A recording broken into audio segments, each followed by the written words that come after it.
Okay शुरू sir. करें। तो बच्चों, आज का जो लेक्चर मैं शुरू करने जा रहा हूँ उसमें तो यही बताने जा रहा हूँ पहले लेक्चर में कि आप एमएससी के लेवल पर कौन कौन से कॉम्पिटिटिव एग्जामिनेशंस इस साल अपियर करें। थर्ड सेम के बच्चों से कहना है मेरा कि जो फोर्थ सेम का जैसे ही हमारा रिजल्ट आए उससे पहले कुछ कॉम्पिटिशन एग्जाम क्वालिफाई कर लें। बहुत सारे बच्चों को एमएससी के बाद स्कोप का पता नहीं होता कि एमएससी के बाद हमारे पास क्या क्या स्कोप है, तो मैं थोड़ा सा स्कोप पे भी डिस्कशन दूंगा। साल में 2 बार होता है नेट का एग्जामिनेशन, तो सबसे पहले तो प्रयास यही करें कि नेट का एग्जाम क्वालिफाई करें। नेट का एग्जाम इन जनरली जो होता है वो एक होता है हमारा जून में, और जून के साथ साथ एक बार होता है दिसंबर में, तो 2 बार होता है नेट का एग्जामिनेशन। इसे कंडक्ट जो कराता है, पहले तो एग्जाम कंडक्ट होता था CSIR द्वारा, लेकिन अब इसे कराती है नेशनल टेस्टिंग एजेंसी। मुझे उम्मीद है कि आप लोगों को ज़्यादातर को पता होगा, NTA कराता है इस पेपर का आयोजन, नेशनल टेस्टिंग एजेंसी। अब कुछ ही सालों से NTA के पास ये जिम्मेदारी है। तो इस एग्जामिनेशन के बाद मैं थोड़ा सा बता दूं कि स्कोप आपके पास क्या रहेगा इस एग्जाम को क्वालिफाई करने का। तो एग्जामिनेशन को क्वालिफाई करके जो इसमें सबसे ज़्यादा जो स्कोप रहता है वो ये है कि आप रिसर्च कर सकते हैं। अगर इसमें 2 तरीका का रिजल्ट आता है। एक रिजल्ट आता है नेट में, जो बच्चे अच्छी रैंक पर क्वालिफाई होते हैं उनको JRF मिलता है, जूनियर रिसर्च फेलोशिप, और एक असिस्टेंट प्रोफेसर के लिए केवल एलिजिबिलिटी मिलती है। तो ये 2 तरीका से रहता है, एक असिस्टेंट प्रोफेसर के लिए एलिजिबिलिटी के लिए, और दूसरा रहता है JRF। इस JRF में क्या है, इसका मतलब होता है जूनियर रिसर्च फेलोशिप। तो जूनियर रिसर्च फेलोशिप में क्या है कि एक अच्छा हैंडसम अमाउंट जो आपको रिसर्च के समय मिलेगा, और जो देश के जितने भी अच्छे टॉप ऑर्गेनाइजेशन हैं उनमें जो रिसर्च के लिए बच्चे जाते हैं वो इन जनरल इसी के थ्रू जाते हैं। और इसके अंदर पहली जो 2 साल होती हैं उसमें आपको मिलेगा JRF, और 2 साल के अंदर तो ये JRF रहता है, और फिर 3 साल के लिए कन्वर्ट हो जाता है SRF में। SRF में और JRF में अंतर ये है कि पहली 2 साल के लिए है जूनियर रिसर्च फेलोशिप, और SRF का जो मतलब होता है सीनियर रिसर्च फेलोशिप। तो इसके अंदर जब तक आप रिसर्च करेंगे तो रिसर्च के समय तक आपको एक हैंडसम अमाउंट मिलता रहता है। मुझे जहाँ तक इस समय पे करीब 25-30 हज़ार के आसपास से अमाउंट है, उसी रेंज के आसपास। तो आपका जो जितना भी खर्चा रिसर्च में होता है इसमें उसके लिए अलग से पैसे अमाउंट मिलता रहता है, जिसे हम कहते हैं कंटीजेंसी। तो कंटीजेंसी से जो रिसर्च में जितने भी आपके खर्चे हैं वो सारे के सारे उससे मिल जाते हैं। उसके अलावा HRA भी मिलता है। अगर आप किसी पर्टिकुलर शहर में सपोज किया यहीं से करना शुरू करें तो आपको HRA मिलेगा, और जो भी आपका रहने का है वो सब मेडिकल फैसिलिटी भी इसमें मिलती हैं। तो एक अच्छा प्रोस्पेक्ट इसे मैं कहता हूँ। साथ साथ जिस दिन आप नेट क्वालिफाई कर लेते हैं तो आपके पास एलिजिबिलिटी आ जाती है। JRF तो केवल वही बच्चे क्वालिफाई कर पाते हैं जिनकी इसके अंदर जो नेट पर परफॉर्मेंस है वो काफ़ी अच्छी रहती है, और जिनकी मेरिट थोड़ी डाउन रहती है उन डाउन मेरिट वालों को जो है केवल वो असिस्टेंट प्रोफेसर्स के लिए एलिजिबल हो जाते हैं। तो एलिजिबिलिटी का जो क्राइटेरिया है वो जिनकी थोड़ी मेरिट कम रहती है वो केवल असिस्टेंट प्रोफेसर के लिए एलिजिबल होते हैं, लेकिन उन्हें जूनियर रिसर्च फेलोशिप नहीं मिलती है। लेकिन जिनमें JRF मिलता है वो असिस्टेंट प्रोफेसर के लिए एलिजिबल हो जाते हैं। तो एक चीज़ तो मुझे आप लोगों को ये बतानी है कि इस एग्ज़ाम में निश्चित तौर से सब अपियर करें। ये एग्ज़ाम खास तौर से जो बच्चे PG करते हैं उनके लिए एक मून की तरह है, और लाइफ को बहुत ही अच्छी जगह आपको ले जाएगा। बहुत यंग एज में अगर आप इस एग्ज़ाम को क्वालिफाई कर लेते हैं, जैसे पोस्ट ग्रेजुएशन के साथ साथ, क्योंकि अगर आप पोस्ट ग्रेजुएशन के साथ कर लेते हैं तो आपका फिर गैप नहीं आएगा। और सबसे अच्छी पढ़ाई मैं उसी को मानता हूँ बगैर गैप की पढ़ाई हो, जिसके अंदर क्या हो कि आपका MSc करते करते क्वालिफाई हो जाए कॉम्पिटिटिव एग्जामिनेशंस, और उसके बाद आपका करियर तुरंत ही सेटल हो जाए। बहुत सारे बच्चों को जानता हूँ जिन्हें मैंने गाइड किया है कि उन्होंने MSc करते करते पता चला नेट क्वालिफाई किया और अगले साल असिस्टेंट प्रोफेसर हो गए। तो इसमें स्कोप ये भी होता है कि जैसे सपोज कि आपने नेट क्वालिफाई किया, कमीशन की वैकेंसी आती हैं, जो अपॉइंटमेंट होता है असिस्टेंट प्रोफेसर का, वो भी मैं आज क्राइटेरिया समझाऊंगा कैसे असिस्टेंट प्रोफेसर का होता है। बहुत सारा कंटेंट मैंने इस पर डाला है, और उसमें बहुत सारी चीज़ें भी डिस्कस की हैं कि असिस्टेंट प्रोफेसर कैसे बने, यूपी में कैसे बने और स्टेटों में कैसे बने। तो बहुत सारी वीडियो एक मेरा चैनल चलता है, मुझे उम्मीद है कि आप लोगों ने वो चैनल देखा होगा, नहीं देखा है तो ज़रूर उसकी हेल्प लें। और बहुत बच्चों की ज़िंदगी को एक कैरियर चेंज कर रहा है। Physics for all, doctor Lalit Kumar है ना, इसके नाम से मैं एक चैनल चलाता हूँ। इसमें काफ़ी कंटेंट भी है और लगातार मैं इसे अपग्रेड करता रहता हूँ इस पर कंटेंट। तो इस चैनल को सब लोग सब्सक्राइब करके रखें और इस पर जो भी वीडियो आती रहेंगी, जब भी मुझे छुट्टी मिलती है या जब भी समय मिलेगा, या तुम्हारी जब भी मैं लेक्चर दे रहा हूँ तब के सारे लेक्चर्स इस पर मिलेंगे। तो जो बच्चे क्लास नहीं कर पाएंगे या कोई कंसेप्ट समझ नहीं आता तो घर पे भी जाकर देख लें। तो वहाँ पे मैंने बहुत सारा बताया कि स्टेट प्रोफेसर्स के लिए आप कौन कौन सी बुकों को पढ़ें, स्टेट प्रोफेसर आप कैसे बने, कैसे उसके इंटरव्यू को क्रैक करें। बहुत सारा कंटेंट उस पर अपलोड किया है। आगे तुम्हारी क्लासों में भी डिस्कस करता रहूँगा मैं छोटा छोटा उसका कुछ पार्ट्स। तो इसमें क्या है कि सबसे जो मेन एग्जाम में मान कर चलता हूँ फिजिक्स वालों के लिए, वो नेट का ही एग्जाम है, जिसमें आपके लिए स्कोप्स इतने ज़्यादा हैं कि अगर आप पीएचडी कर लेते हैं तो उसके बाद में आप अच्छे ऑर्गेनाइजेशन से पीएचडी करें। जैसे अच्छे ऑर्गेनाइजेशन की डेफिनेशन में बता दूं, आईआईटीज हैं, वेरियस आईआईटीज, और खासतौर से IIT Mumbai, IIT Delhi, IIT Kanpur, IIT Kharagpur, ये लीजेंड है आईआईटीज में भी। हालांकि अब आज की डेट में आईआईटी रोपड़ में भी रिसर्च काफ़ी अच्छी हो रही है भारत में। और आईआईटी के अलावा भी हमारे पास बहुत अच्छे अच्छे ऑर्गेनाइजेशन हैं। आइजर इंस्टीट्यूट है, आइजर के बहुत अच्छे ऑर्गेनाइजेशन हैं जो काम कर रहे हैं। और इसी प्रोस्पेक्ट्स को ध्यान में रखते हुए एक वीडियो मैंने पहले भी दी थी, मुझे नहीं पता आप लोगों ने देखी या नहीं देखी। एक मैंने वीडियो दी कैरियर आफ्टर एमएससी फिजिक्स, वो हिंदुस्तान की इस समय पे एक लीडिंग वीडियो में है और एमएससी के बच्चों ने, बहुतों ने उसका फ़ायदा उठाया है। तो उसमें मैंने कैरियर आफ्टर एमएससी फिजिक्स में ये डिस्कस किया है। उसके व्यूअर्स की संख्या इस समय, जब मैं आज ये लेक्चर दे रहा हूँ, तो करीब करीब 1,25,000 व्यूअर्स इस समय हैं उसके। और मुझे उम्मीद है कि वो 10 लाख व्यूअर्स तक जाएगी और बहुत सारे बच्चों की ज़िंदगियों में रोशनियाँ देगी। तो मेरा पर्पज़ भी यही है कि बच्चों की ज़िंदगियों में कैसे तब्दीलियाँ की जाएँ, कैसे बच्चों को आईआईटी तक पहुँचाया जाए, कैसे बच्चों को असिस्टेंट प्रोफेसर बनाया जाए, कैसे उन्हें एमटेक तक पहुँचाया जाए और कैसे उनकी ज़िंदगी में परिवर्तन लाया जाए। इसी के प्रोस्पेक्ट्स में सारी मेरी वीडियो आती हैं। ये वीडियो भी इसीलिए अपलोड की जाएगी आगे कि जो बच्चे हैं जो क्लास में नहीं आ पाते, यहाँ पे लेक्चर्स में नहीं है, दूर दराज के इलाकों में रहते हैं, गाँव में रहते हैं, कस्बों में रहते हैं, क्योंकि जो ये लेक्चर्स मेरे समय वो गांव के बच्चों को भी जनरली डिलीवर करता हूँ, वो डेडिकेट भी गांव के बच्चों को ही होते हैं। उन बच्चों को खास तौर से जिन्हें कोई भी मार्गदर्शन नहीं देने वाला होता, क्योंकि आजकल टेक्नोलॉजी का युग है और सभी के पास, बच्चों के पास स्मार्टफोन है, सभी को आसानी से डेटा मिल जाता है, तो वीडियो को देख सकते हैं और बहुत सारी चीज़ें जो उन्हें नहीं पता होती हैं उससे अवेयर हो सकते हैं। तो इस एग्ज़ाम के लिए जाएँ। अगली साल जो ये एग्ज़ाम है वो, जैसा कि अभी एनटीए ने कन्फर्म किया है कि ये एग्ज़ाम अगली साल 3 बार होगा 2022 में। तो 2022 आपके लिए बड़ा अच्छा साल सिद्ध हो, ऐसी शुभकामना है कि आप 2022 में फ़ायदा उठाएं। ये साल में इन जनरली 2 बार होता है, लेकिन कोरोना की वजह से पीछे नहीं हो पाया। तो इसलिए क्या किया है कि एनटीए ने, जो नेशनल टेस्टिंग एजेंसी है, उसने इसको 3 बार आयोजन के लिए कहा है कि अभी आगे से जो एग्ज़ाम होगा वो 3 टाइम्स होगा। तो 3 टाइम्स में ये हमारा 2022 में होना है। एक तो ये हमारा जनवरी में होने जा रहा है और उम्मीद है कि 1 जून जुलाई में और फिर 1 दिसंबर में होगा। तो 3 बार आपको चांस मिलेगा। और क्योंकि अभी आप फ्रेशर हैं, खासतौर से कॉम्पिटिशन्स के लिए, जनरली बच्चे एक गलती करते हैं जो मैं इस वीडियो के शुरू में बोल रहा हूँ और अपनी पहली क्लास में बोल रहा हूँ। एक गलती ये करते हैं कि वो कॉम्पिटिशन्स की तैयारी बाद में करते हैं, सोचते हैं कि अभी पहले एमएससी कर लें और एमएससी के बाद में प्रिपरेशन करेंगे। मैं जिस कॉलेज में रहा हूँ उस कॉलेज में भी यही माहौल था जहाँ से मैं आ रहा हूँ। मेरठ कॉलेज, मेरठ में मैं पढ़ाता था, तो वहाँ हमारे हर साल बच्चे एमएससी करते करते क्वालिफाई करते हैं। 31 बच्चे पीछे 5 साल में क्वालिफाई किए गए नेट का एग्ज़ाम, और वहाँ मैक्सिमम बच्चों का जो आउटपुट आता है वो एमएससी करते करते ही आ जाता है, क्योंकि मैं फर्स्ट सेम, थर्ड और सेकंड सेम से ही बच्चों को गाइड करना शुरू कर देता हूँ। तुम लोगों के साथ अब थर्ड सेम से जुड़ा हूँ, लेकिन फिर भी मुझे उम्मीद है कि थर्ड और फोर्थ सेम में, 2 सेमों में ही मुझे उम्मीद है कि कुछ बहुत सारे बच्चे तुम में से जो भी थोड़ा सिंसियर तैयारी करेगा उसी का हो जाएगा। तो मेरे साथ जुड़े रहें, और जुड़े रहने का जो मतलब है कि क्लास तो करें ही करें, उसके अलावा प्रॉब्लम लाते रहें और लगातार इंटरेक्ट करें। इम्पोर्टेंट क्या होता है कि पीजी के लेवल पर टीचर से इंटरेक्शन ज़रूरी है और वो इंटरेक्शन लगातार होते रहना चाहिए। जहाँ जहाँ प्रॉब्लम्स हैं उन्हें पूछें।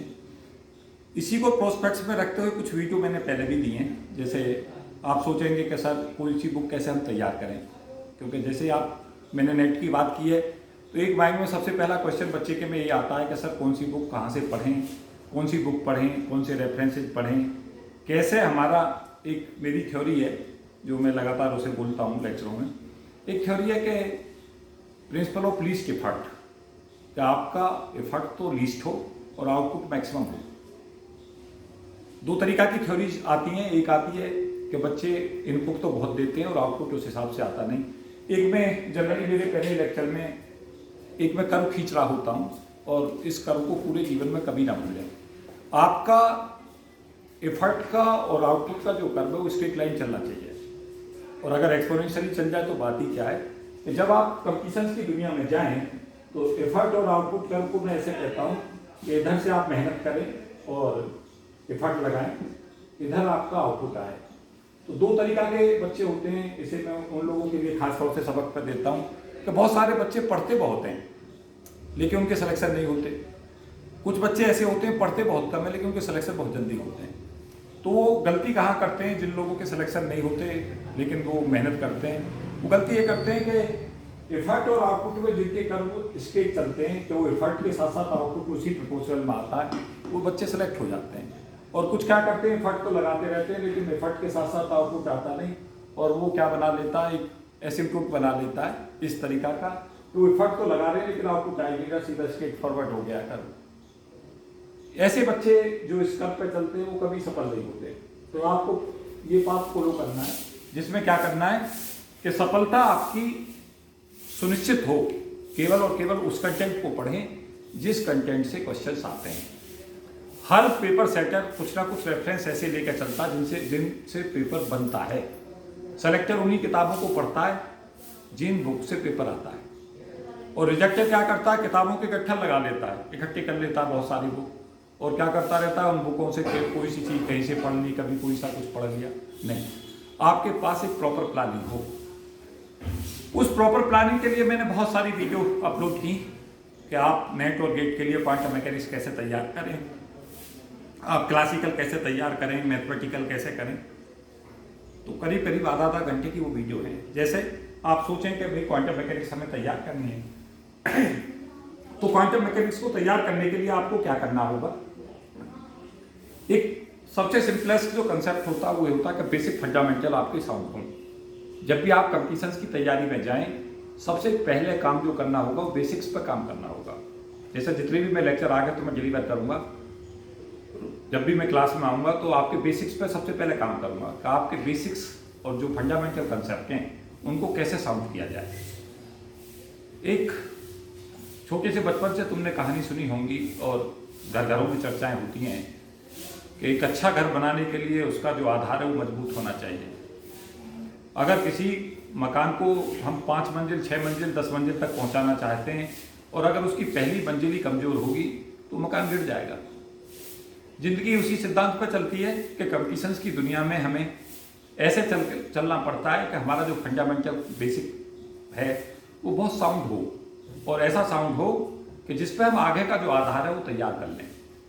इन जनरली क्या होता है कि बच्चे एमएससी तक आ जाते हैं लेकिन उन्हें यही नहीं पता होता हम कंसेप्ट कैसे तैयार करें, ये कंसेप्ट क्या होते हैं और इन कंसेप्टों का हमारी लाइफ में क्या रोल है। वो इन जनरली जो डिग्रियां लिए बैठे होते हैं वो रजत विद्या के तौर पर होती हैं।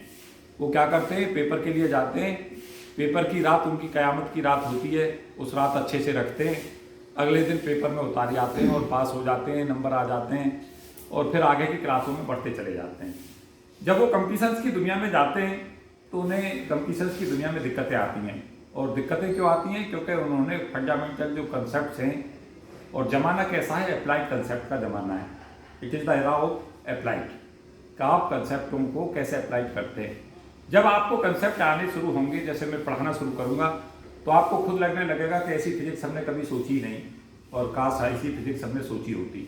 तो कंपटीशंस की फिजिक्स टोटली अलग होती है। और इन जनरल जो हम एमएससी करते हैं उनमें लंबे लंबे डेरिवेशन आते हैं।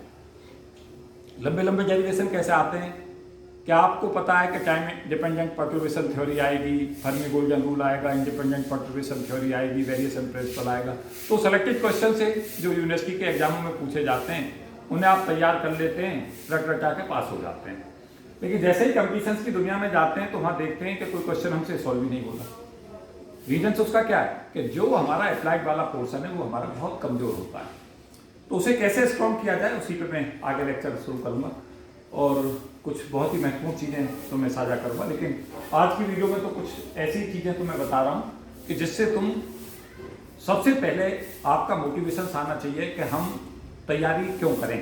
जैसे किसी को अगर ये पता चलता है कि इस पढ़ाई लिखाई से हमें कुछ जीवन में मिलने वाला है, कुछ हम बड़े इंसान बन जाएंगे, तो उसका मोटिवेशन आएगा इस चीज़ से कि हमें इस पढ़ाई का कुछ फायदा मिलेगा।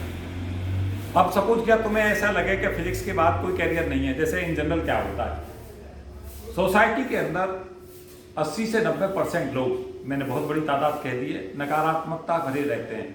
वो दिन भर क्या कहते हैं, समाज में एक ही चीज़ बोल रहे होते हैं, कुछ नहीं होने वाला है। तुमसे अगर कुछ कहेंगे तो सदा नेगेटिव बातें ही करेंगे। कहाँ नौकरियाँ मिलती हैं, कहाँ जीवन सफल हो रहा है, इतनी दुनिया बैठती है, बच्चे सफल ही नहीं हो रहे हैं, सीटें नहीं आती हैं, वैकेंसी नहीं आती हैं।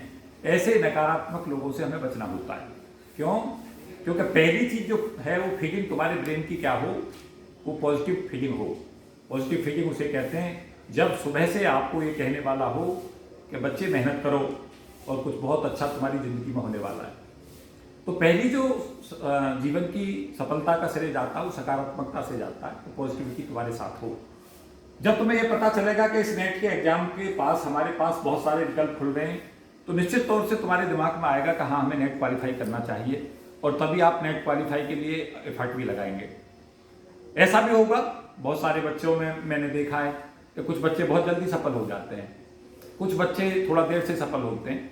तो ये इस पर निर्भर करता है कि पीछे से बैकग्राउंड क्या है, स्किल कैसी है, आपकी सिटिंग का परफॉर्मा कैसा है, आप कितनी देर तक बैठ कर पढ़ते हैं, आप कितनी कंसंट्रेशन के साथ पढ़ते हैं, आपके घर का एटमॉस्फेयर कैसा है, आप किन लोगों के बीच में उठते बैठते हैं। ये सारे पैरामीटर्स जो लाइफ को डिसाइड करते हैं, लाइफ को तय करते हैं कि हम लाइफ के अंदर कहाँ तक जाएंगे। हमारे पूर्वज हमें बहुत बचपन से ही समझाना शुरू कर देते हैं कि बच्चों संगत अच्छी होनी चाहिए, बगैर अच्छी संगत के हम जीवन में आगे नहीं बढ़ सकते।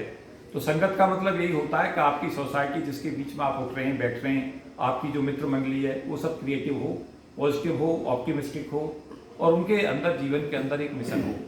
मैं अपने पहले ही लेक्चर में एक चीज़ तुमसे सबसे कहना चाहूँगा कि कलाम साहब की एक लाइन जो मुझे भी मोटिवेट करती है वो तुम्हें भी करेगी कि दुनिया का सबसे बड़ा अगर सिन है तो छोटा सोचना है।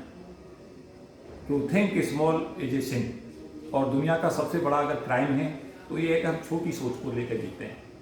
हम सोचते हैं कि एक छोटी सी नौकरी मिल जाए तो हम बड़े इंसान कैसे बनेंगे। तो सबसे बड़ी जो चीज़ है जीवन के अंदर वो ये है कि अपनी थिंकिंग को बड़ा करें। आप सोचें कि हमें प्रोफेसर बनना है हार्वर्ड यूनिवर्सिटी में, हम चाहेंगे कि हम ऑक्सफोर्ड यूनिवर्सिटी में जाकर प्रोफेसर बने। हम सोचें कि हम आईआईटी में प्रोफेसर बने। हम ये सोचें कि हम बहुत देश के किसी बड़े काम के किसी बड़े मिशन पे करें।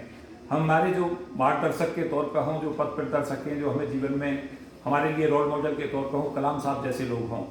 हमारे सामने स्वामी विवेकानंद का दर्शन हमारे पास हो, जिस पे हम सोचें कि विवेकानंद जी इतनी कम एज तक भी इतना बड़ा काम कैसे करेंगे। तो आपके पास में क्या है कि सबसे जो महत्वपूर्ण चीज़ मैं कहना चाहूँगा इस कॉम्पिटिशन्स के पहले लेक्चर में जो मैं गाइडेंस के तौर पर ले रहा हूँ वो ये है कि अपनी सोच को बड़ा कर लो अगर जीवन के अंदर बड़ा बनना है। और एक हेल्दी कॉम्पिटिशन्स की परिपाटी लेनी चाहिए क्लास के अंदर। कॉम्पिटिशन्स हो और हेल्दी हो। क्या हो कि जैसे हम मैं लेक्चर लूँगा तो एक टेस्ट आपका ले लिया, उस टेस्ट में परफॉर्म करने के लिए एक हेल्दी हो कि सबसे ज़्यादा नंबर मैं ही लाऊंगा।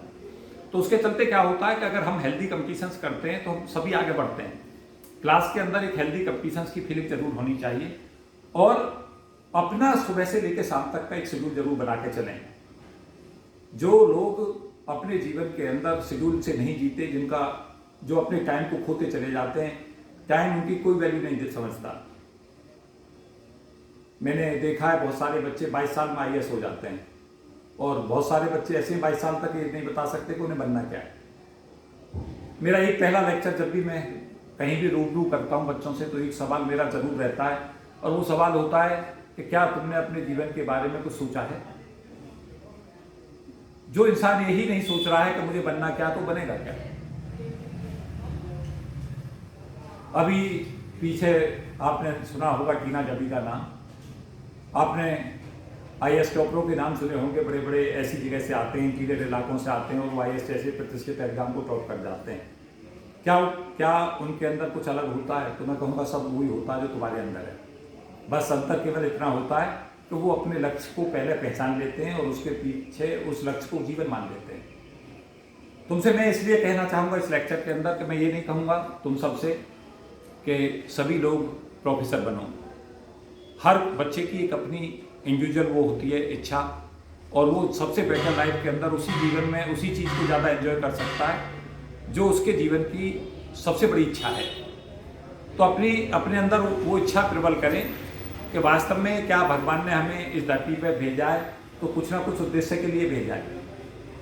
और अगर तुम्हें अपना उद्देश्य ही नहीं पता होगा तो फिर तुम कैसे पहुंचोगे अपने उद्देश्य तक? तो अपने उद्देश्य पर सोचना शुरू करें। कुछ बच्चे जिन्हें लगता है कि उन्हें इंडियन एडमिनिस्ट्रेटिव सर्विस में जाना चाहिए, कुछ बच्चे ऐसे हो सकते हैं जो ये सोच सकते हैं कि हमें IPS होना चाहिए, कुछ बच्चे ऐसा भी सोच सकते हैं कि हमें साइंटिस्ट होना चाहिए। DRDO में, ONGC में बड़ी बड़ी अच्छी जगह पे साइंटिस्ट बनते हैं। बहुत सारे बच्चे ये सोचते हैं कि मैं टीचिंग में बहुत अच्छा कर सकता हूँ, मुझे पढ़ाने की अच्छी कला है, बच्चों को मैं मोटिवेट कर सकता हूँ।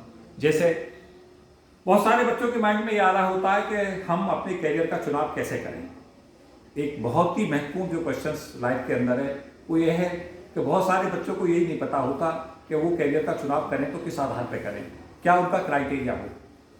तो मैं इस लेक्चर में ये भी कहना चाहूँगा कि चाहे आप इस फील्ड में जाएं, चाहे PCS IAS के एग्जाम दें, क्योंकि सब्जेक्ट के तौर पर आप IAS में फिजिक्स रख सकते हैं, फिजिक्स एक ऑप्शनल के तौर पर रख सकते हैं।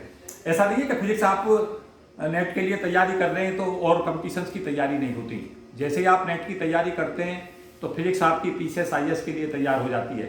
जैसे ही आप नेट के लिए तैयारी करते हैं तो गेट के लिए अपने आप तैयारी होगी। जैसे ही आप फिजिक्स की तैयारी करते हैं तो जो बार में साइंटिस्ट बनते हैं उसका जो एग्जाम होता है उसकी अपने आप ऑटोमेटिकली तैयारी होगी। जब आप फिजिक्स के बेसिक फंडामेंटल्स की तैयारी करेंगे तो जो भी इंटरव्यू में पूछे जाने वाले क्वेश्चन हैं, बहुत सारे क्वेश्चन तो मैं क्लास में रेज करूंगा, और तुम्हें जब लाइफ में जाओगे कहीं इंटरव्यू देने तो ये पता चलेगा कि सर जो क्वेश्चन पूछा करते थे क्लास में वो इंटरव्यू में पूछे जा रहे हैं।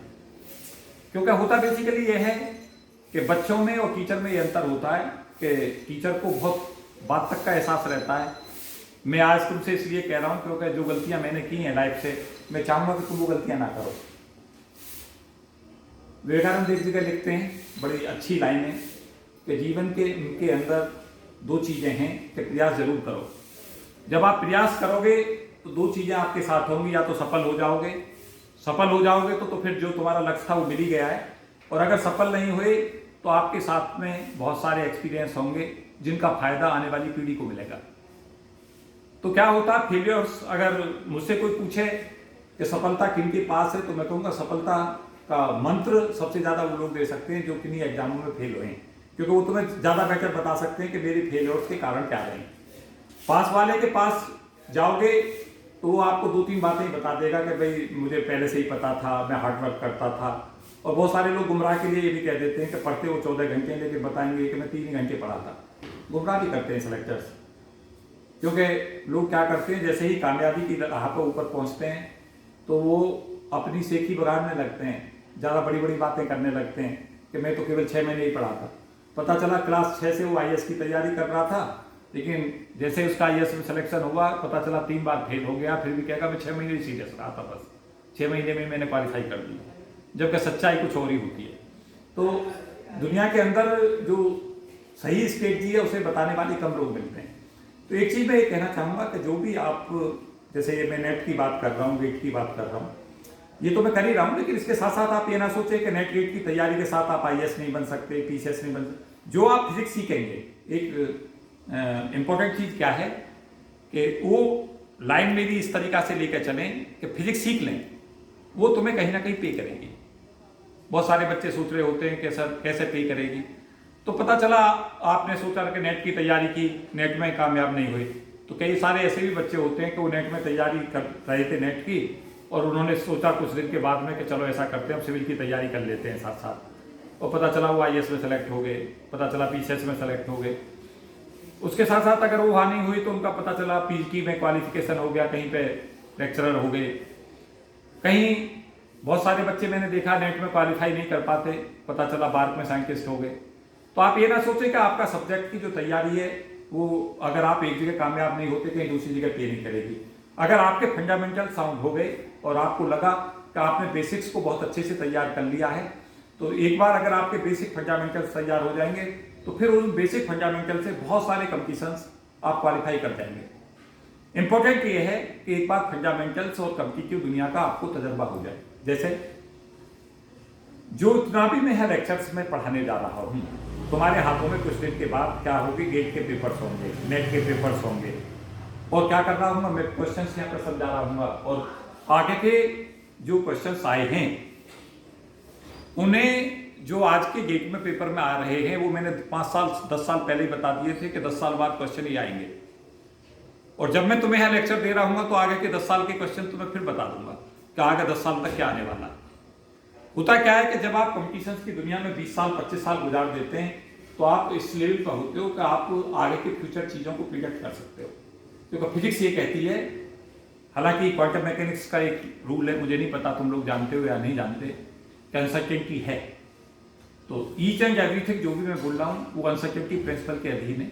क्योंकि कई बार आपने देखा होगा कि किसी बच्चे की तैयारी बहुत अच्छी होती है और पूरी साल उसने मेहनत की, लास्ट के दिन पता चला पेपर वाले दिन बीमार हो गया।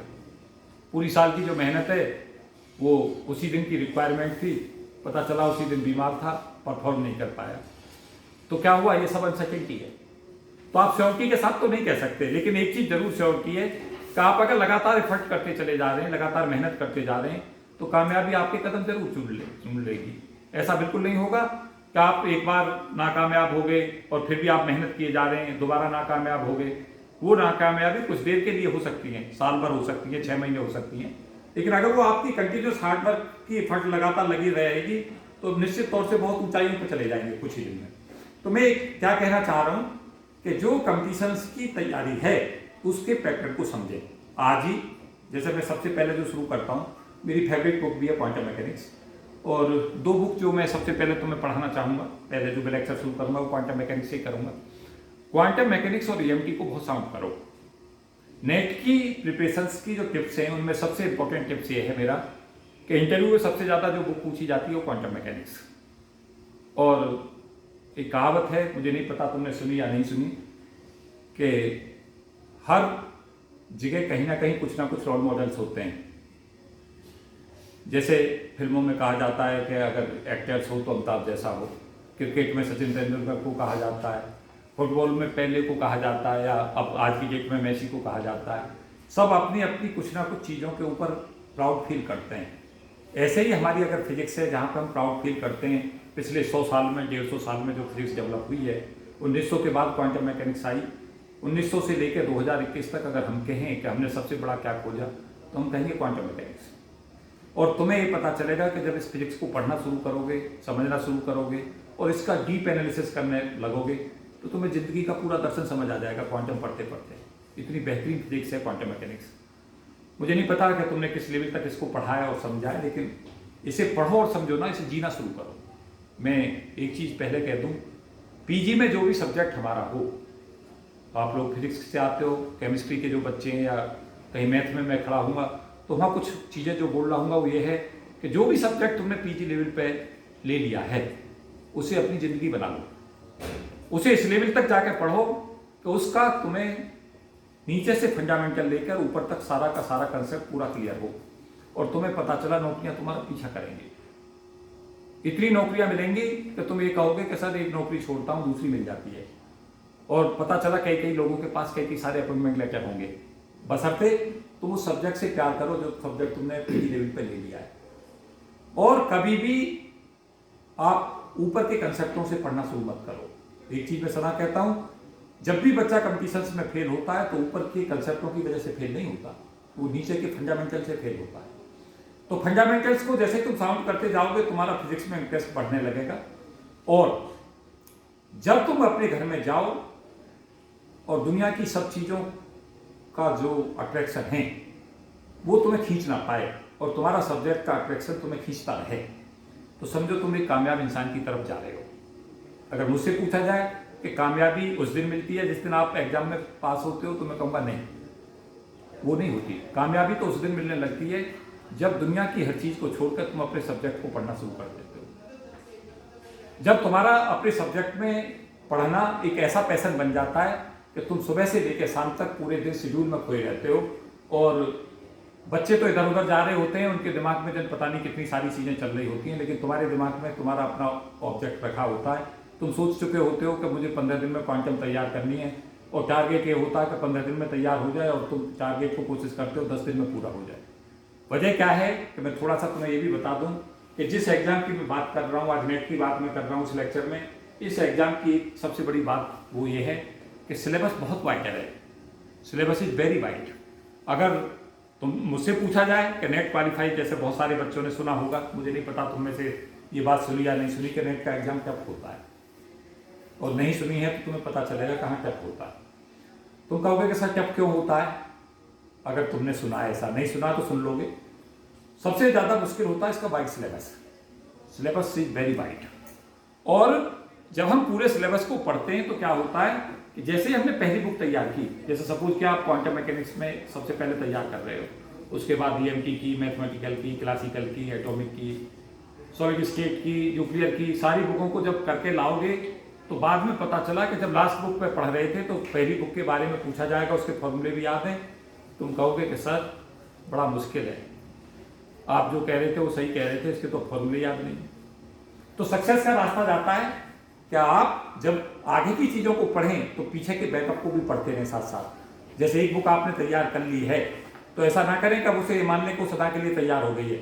उसी में जब बुक आपकी आगे की तैयारी हो तो पीछे की बुक को फिर से रिवाइज करें तुरंत से। तो ये एग्जाम जो मैं थोड़ा सा आइडिया दे रहा हूँ वो नेट का था।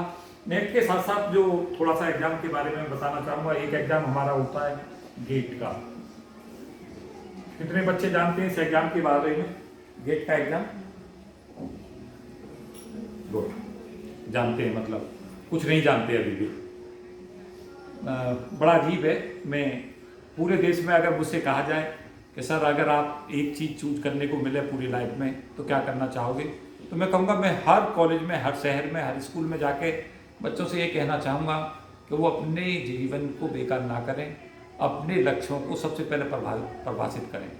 और पीजी पे लेके जब बच्चा एमएससी थर्ड सेम में आके बैठा होता है और उससे ये पूछा जाए कि तेरा जीवन का उद्देश्य क्या है, और वो ये ना बता पाए कि उसका उद्देश्य क्या है, तो इस देश का दुर्भाग्य से बड़ा कुछ नहीं होता। देश का दुर्भाग्य है, हमारा भी दुर्भाग्य है, और तुम्हारा तो बहुत ही बड़ा दुर्भाग्य है कि पीजी लेवल तक भी तुम्हें ये पता नहीं है मुझे जीवन में क्या बनना है। और एक बच्चा तुम्हें मिलेगा क्लास 6 में, तुम्हें ये बता देगा मुझे डॉक्टर बनना है, और वो पता चला क्लास 6 से खो गया है किस चीज़ में, एक ख्वाब में कि मुझे डॉक्टर बनना है। वो अपने सपने सुबह से शाम तक डॉक्टर में रहता है। क्लास 7 में पूछोगे, फिर पूछोगे कि क्या बनना है, कहेगा डॉक्टर बनना है। 8 में पूछोगे डॉक्टर बनना है। कब तक? जब तक वो मेडिकल कॉलेज में एडमिशन नहीं ले लेता वो कहेगा डॉक्टर बनना है। वो अलग बात है कि डॉक्टर बनने के बाद भी वो कह सकता है कि मुझे आईएएस बनना है, लेकिन उसे पहली बार में ये पता है कि उसे डॉक्टर बनना है। और यहाँ खासतौर से इन कॉलेजों में पढ़ाते बहुत लंबा समय गुजर गया। एक ही चीज़ जो मुझे निश्चित तौर से कुंठा देती है वो ये है कि हमारा बच्चा एमएससी में भी ये नहीं जानता कि उसे बनना क्या है। अगर तुम सपने ही नहीं देखोगे, तुम्हारा जीवन का उद्देश्य नहीं होगा, जीवन के अंदर यही मिशन नहीं होगा कि हमें ये बनना है, तो बनोगे क्या? फिर तो जिंदगी एक तुक्का लग गया तो लग गया, नहीं तो बेकार है। इस पहले ही लेक्चर में मैं कहना चाहूँगा कि अपने उद्देश्यों को स्पेसिफाई कर लो, चाहे वो उद्देश्य कुछ भी हो।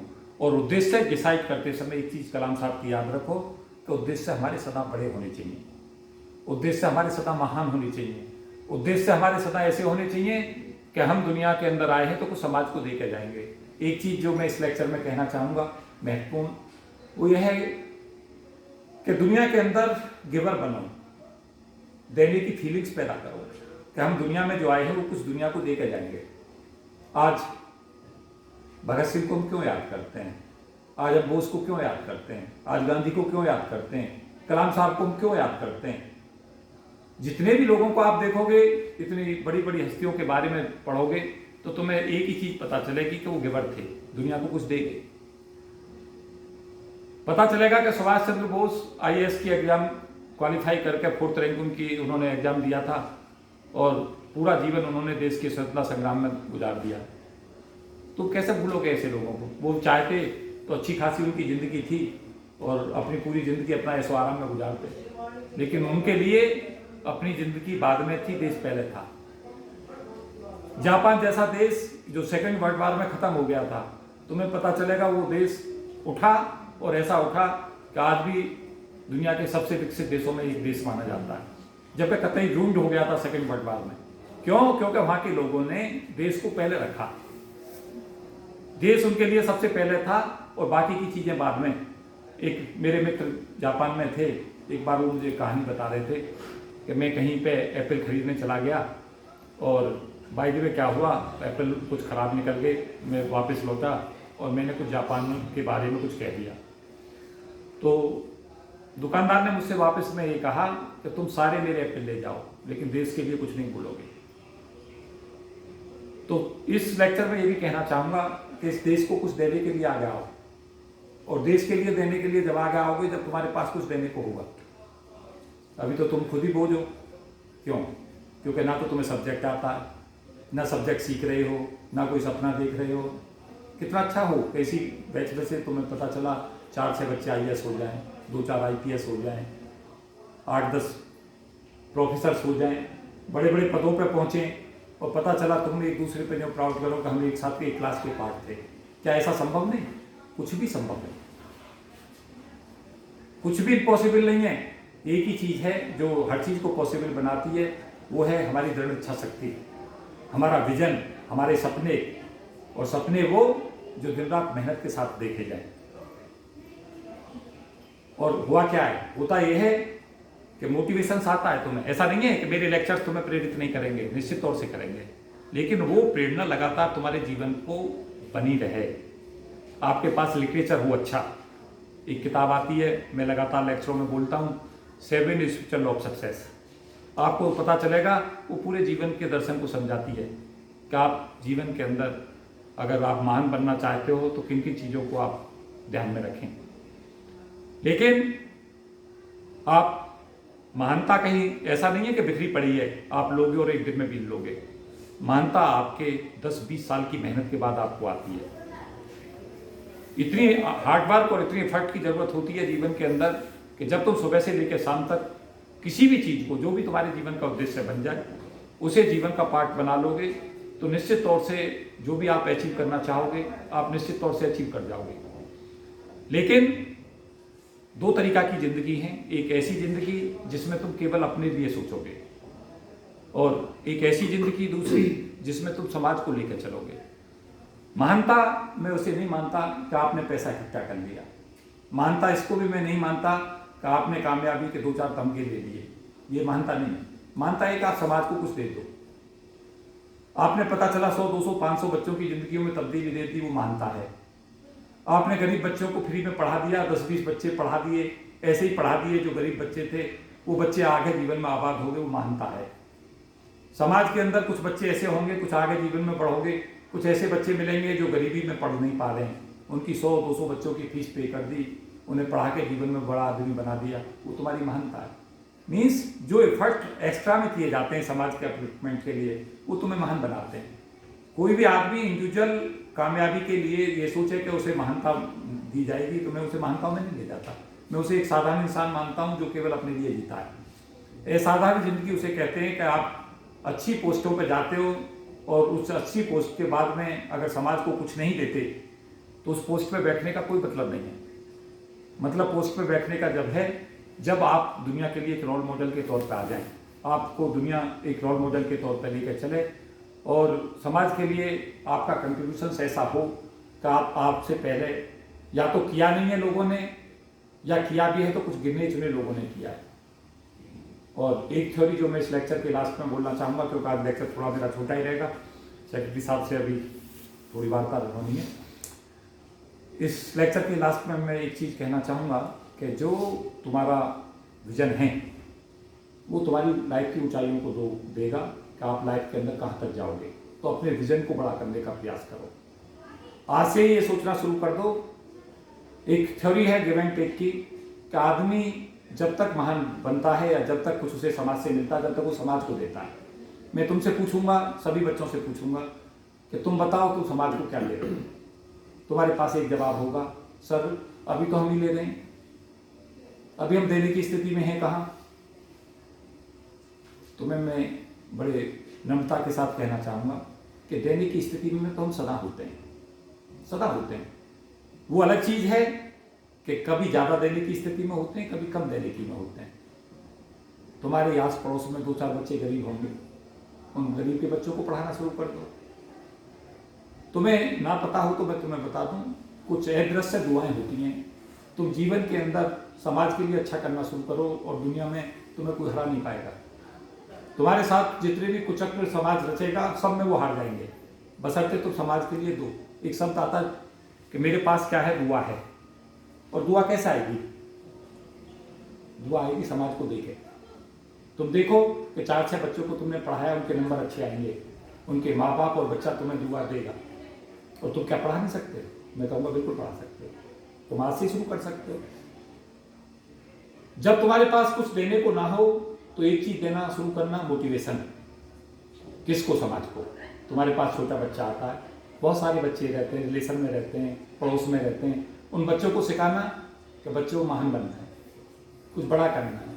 और तुझे कहीं मैथ में दिक्कत है, साइंस में दिक्कत है, तो मैं MSc कर रहा हूँ या कर रही हूँ, मैं बताऊँगा। और तुमने पता चला 1 घंटा उसे देना शुरू किया। मेरी थ्योरी ये कहती है कि जब तक तुम समाज को दे रहे हो, जब तक तुम रिसीव करते रहोगे और कुछ भी नहीं करोगे, तो एक सबसे बड़ी चीज करोगे, दुआएं। किनकी? जिनकी जिंदगियों में कुछ भी तब्दीलियां करोगे। तो ये लेक्चर मेरा हालांकि था तो नेट गेट पर फोकस, लेकिन मैं मोटिवेशन में चला गया, क्योंकि मुझे एक चीज जरूर पता चलती है कि सबसे बड़ी अगर जीवन की शक्ति है, जो जीवन को सबसे आगे ले जाती है, वो मोटिवेशन है। अपने आप को प्रेरित करो। और एक चीज सदा बताता हूं, जब भी आप प्रेरित करोगे दूसरों को, तो खुद प्रेरित हो जाओगे। जो लोग दूसरों के जीवन में रोशनियां देते हैं, उनकी रोशनियां सदा उनके जीवन में बनी रहती हैं। तुम देखो, देना सीखो और अपने दिलों को बड़ा करो। इतना बड़ा करो कि तुम्हें ये पता चलेगा कि कुछ ही समय में, 4-6 महीने बाद ही तुम्हें पता चलेगा तुम्हारे अंदर एक पॉजिटिव एनर्जी का संचार होना शुरू हो गया है। और वो पॉजिटिव एनर्जी तुम्हें कहीं भी ले जाएगी। आज से हो सकता है 4 महीने बाद को कहां सर अब हम कुछ बन जाएंगे। कहीं भी जाओ, किसी भी बच्चे के साथ मिलो, छोटे बच्चे होंगे, बहन होंगे, भाई होंगे, उन्हें प्रेरित करो। और सुबह से शाम तक एक ही चीज याद रखना, नकारात्मकता से बच के रहना है। कुछ भी नेगेटिव नहीं बोलोगे। अगर बच्चे के कहीं नंबर कम आ रहे हैं तो बस ये कहना, बेटा या बच्चे तूने मेहनत कम की थी इसलिए कम आए हैं, अब देख मेहनत कर। और पता चला आपका देख कितने अच्छे नंबर आएंगे। पता चला उस बच्चे में तुम देखोगे अलग ही उत्साह हो जाएगा। और तुम अगर उससे कहते रहे आपके इतने आए हैं, अब इससे भी कम आएंगे, तो तुम्हें खुद पता चलेगा कि तुम नेगेटिविटी उसमें भी भर रहे हो और खुद भी भर रहे हो अपने अंदर। तो उस जो हमारे पास जीवन के अंदर सबसे बड़ी चीज है, जो हमें जीवन के अंदर ले जाती है, वो है पॉजिटिव। हमारा मोटिवेशन हो, पॉजिटिविटी हो, समाज को देने की इच्छा हो। और जब तक तुम समाज को दे रहे होते हो, जब तक रिसीव करते रहते हो। जीवन में इतना महान बनो, इतना महान बनो कि तुम्हारे जो जीवन के अंदर देने के लिए बहुत हो। और वो जब आएगा जब आप उस देने की शक्ति को बढ़ाते चले जाओगे। प्रोफेसर्स बन जाते हैं बहुत सारे, तुम में से भी बनेंगे कुछ लोग। कुछ ऐसे प्रोफेसर्स हैं जो अमर हो जाते हैं। वो इतने बच्चों की जिंदगियों में तब्दीली देते हैं कि क्लास में बच्चा जाता है तो पहले लेक्चर से शुरू करता है और जब तक उसका जीवन खत्म होता है उसी प्रोफेसर को याद करता है लेक्चर में। और ऐसे भी प्रोफेसर्स होते हैं जिनके लिए तुम बाहर निकलते गाली देते हो, क्या कहते हो कि भाई धरती पर बोझ है। ऐसे लोग तो प्रोफेसर होने ही नहीं चाहिए। क्या है दोनों में अंतर? एक प्रेरणा बन जाते हैं, एक जीवन में देते हैं, एक कुछ भी नहीं देते तो सकारात्मकता देते हैं, कुछ भी नहीं देते दिशा देते हैं, तुम्हारे साथ बैठ जाते हैं और तुम्हारी जिंदगी के अंदर तब्दीलियों का प्रयास करते रहते हैं, छोटी छोटी तब्दीलियां देते हैं। जब भी मिलते हो तुम्हारे कंधे पर हाथ देकर तुम्हें थपथपाते हैं, आगे बढ़ने की प्रेरणा देते हैं। एक पढ़ाते भी नहीं, प्रेरणा भी नहीं देते, कभी कुछ होगा, कुछ करने की सोचोगे तो तुम्हें नकारात्मकता से फिल कर देंगे। और दिन भर क्या कैसी बातों में, ऐसी बातों में अपनी ऊर्जा का संचार करते हैं जिनसे कुछ भी समाज का उद्देश्य पूरा नहीं होगा। तो इस लेक्चर में मैं ये कहना चाहूँगा कि अपनी जिंदगी के अंदर 2-3 बातें जो मैं कंक्लूड कर रहा हूँ लेक्चर में, वह है सकारात्मकता लाएं। सकारात्मकता ऐसी लेकर आएँ कि जो तुम्हारे जीवन को निश्चित तौर से प्रेरित करती रहे। एक अपना उद्देश्य तय कर लें अपने जीवन का, सुबह से लेकर शाम तक का शेड्यूल बनाएं, क्योंकि मैं लेक्चर में पढ़ाते समय तुमसे पूछूंगा, आज तुम 2 घंटे पढ़ते हो, 3 घंटे पढ़ते हो, नो मैटर, कोई बात नहीं। आपके नंबर अब तक कब कितने आए हैं मैं ये भी नहीं पूछूंगा। अब तक आप जीवन के अंदर कितना नीचे जा चुके हो मैं ये भी नहीं पूछूंगा। इंपॉर्टेंट ये कि आज के बाद आप कितना आगे के लिए बढ़ते हैं। आप जब गिर भी जाएं तो आप बाउंस बैक कैसे करते हैं, वो सबसे आगे आपको ले जाता है, बाउंस बैकिंग कैपेसिटी। ठीक है, तो इस लेक्चर में इतना ही, आगे मैं डिस्कस करता हूँ। और मेरा जो आगे लेक्चर रहेगा वो क्वांटम मैकेनिक्स सीरीज पर रहेगा। मेरी वीडियो को निश्चित तौर से देखें, मैं सबसे कह रहा हूँ कि फिजिक्स फॉर और डॉक्टर ललित कुमार जो लेक्चर है उसमें एक वीडियो देख के आएँ कि आप गेट नेट के लिए क्वांटम मैकेनिक्स कैसे प्रिपेयर करें, उस लेक्चर को देख के आएंगे और अगले लेक्चर में बात करते हैं। ठीक है, thank you and best wishes for all of you. जय हिंद।